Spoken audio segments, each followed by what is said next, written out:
Viral di media sosial, rekaman memperlihatkan detik-detik aksi berani gerombolan tahanan kabur dan serang polisi yang berjaga.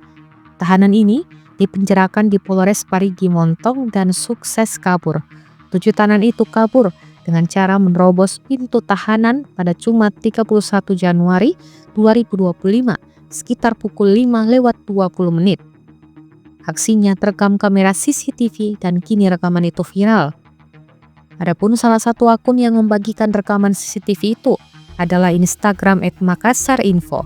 Dalam rekaman video CCTV di rutan Polres tersebut, terlihat seorang petugas yang sedang piket membuka gembok pintu sel untuk mengambil beberapa rantang makanan dari dalam sel. Begitu pintu sel terbuka, salah seorang tahanan segera mengambil keranjang besar berisi rantang makanan yang hendak diserang kepada petugas.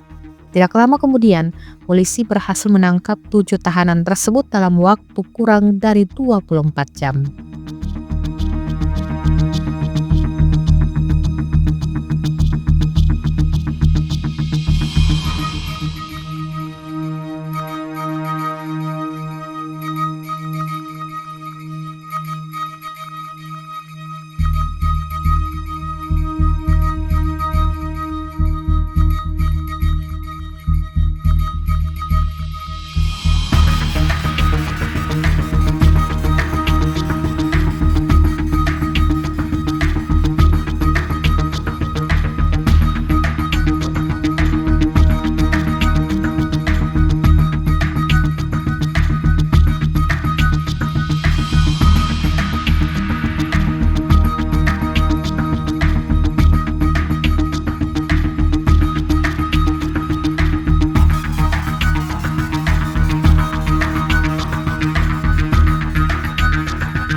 Download Tribun X sekarang, menghadirkan lokal menjadi Indonesia.